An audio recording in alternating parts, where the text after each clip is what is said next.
What's up, fam? Welcome back to the channel. Today we're going to be talking about my 1 year ownership of the 911 GT3 991.2. This is a 2019. I purchased it a year ago and I'm extremely happy with it. One thing about Porsche that you can always count on is dependability. But we're going to talk about that and what I think the performance of the car is in a little bit. But let's dive into the numbers. Let me walk you guys through what my ownership costs were over the last year.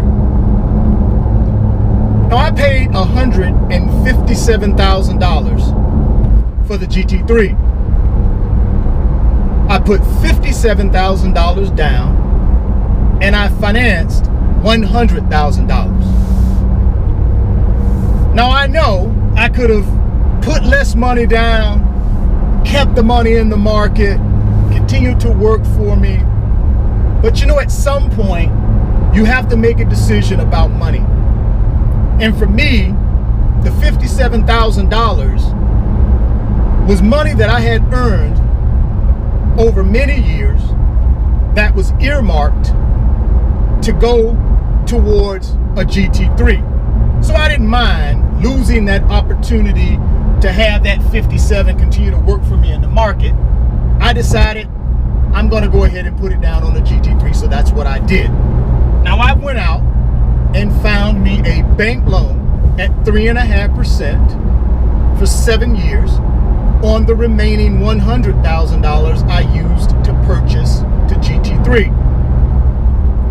So the first expense is $2,900, which represents the interest cost on the $100,000 loan for the GT3. The second cost is insurance. It cost me $1,500 to insure the GT3 for 1 year.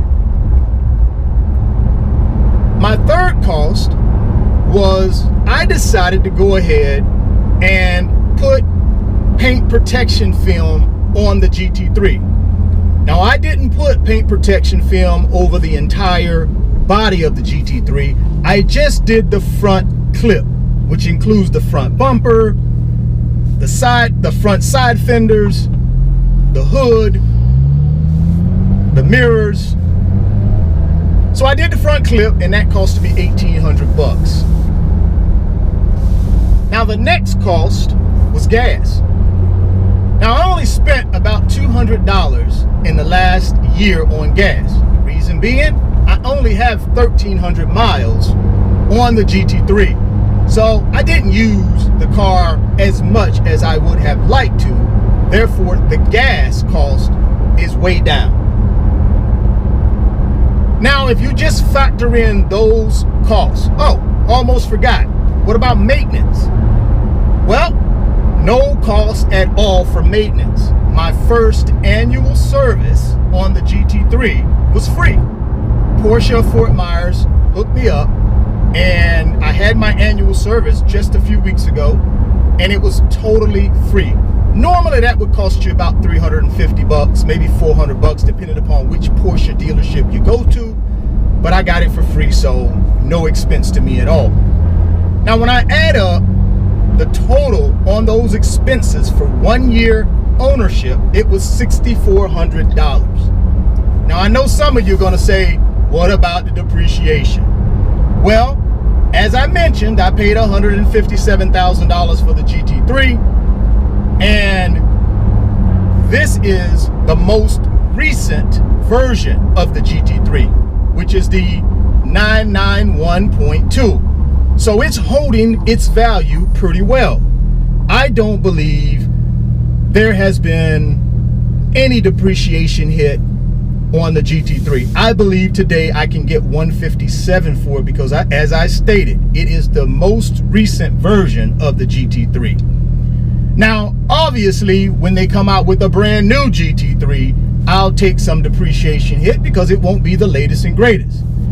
But for you guys that love to calculate in depreciation, I'll throw in $3,000 worth of depreciation. So that brings my grand total of $9,600. So under $10,000 to be able to own and drive the most up-to-date version of the Porsche 911 GT3.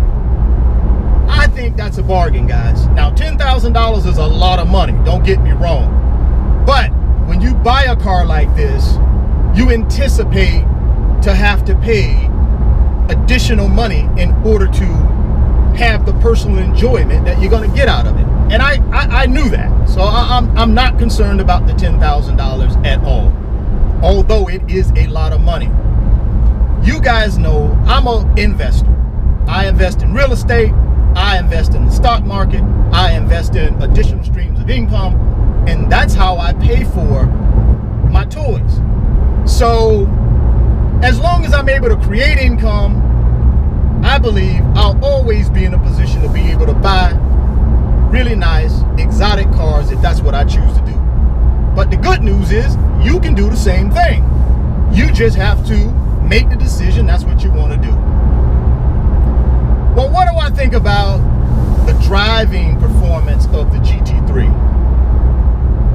Well, as I mentioned earlier, one thing you can count on with Porsche is that they're going to be reliable. This thing is bulletproof. Every time you get in it and you crank it up, there are no check engine lights. You don't have all these warning signs. It's just a pleasure to be able to come outside, crank it up, get in it, and go. Unlike my Ferrari 458, although my Ferrari 458 hadn't given me any problems, not major problems, it is finicky. It will throw a check engine light in a second. And again, when you're driving a $200,000 plus car, you get a check engine light, yeah, you don't want to see that.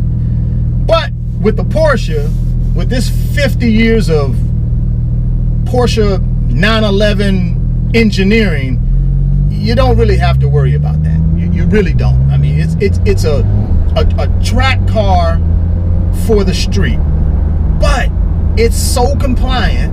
It's so easy to drive. You can daily this thing. Now, I don't daily it because I got an SL63 AMG that I daily. But you could actually buy this car. You could daily it Monday through Friday, and then take it to the track on the weekends, and it'll be a dual purpose threat for you. That's how reliable this thing is, and easy to drive, easy to get around. Now, I got the carbon bucket seats in here, and they're pretty comfortable. Don't get me wrong. I don't drive this thing for 2 or 3, 4 hours at a time, so I don't believe they're super duper comfortable if you had to take a long trip in them. But tooling around town, you know, they're perfect. I mean, and they complete the look of this track-focused street car. That's what I really, really, really love about the carbon buckets in this particular car here. So yeah, man, I'm telling you, my 1 year ownership has been superb. It's been amazing.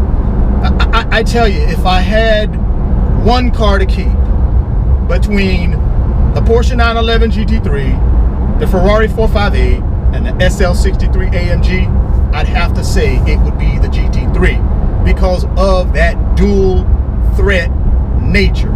Even though I'm not a track guy, I still want that feeling and that experience that you would get in a car like this, even though I don't go to the track.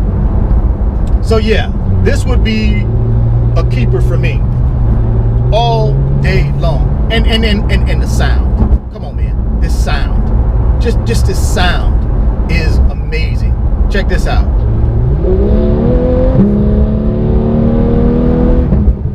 That sound. That sound, man. Yeah. That makes it all worth it. Well, yeah, guys, that's it, man. That's your 1 year ownership. Now, I know there are plenty of videos out there where you got real car journalists that are going to go around and tell you every feature of the car. They're going to do driving tests, track tests, road tests. Obviously, I'm not doing all of that. I'm not a professional car journalist. I'm just a guy who owns a GT3 and wanted to share with you guys what my running costs are and what I actually think of the car. And I think I've done that. So drop me some comments and let me know what you guys think about the 911 GT3 991.2. Do you think the running costs are too high? Do you think it's worth it? I'm curious to hear y'all's opinion and feedback on it. And my plans with the car, man, I plan on keeping this thing as long as I can keep it.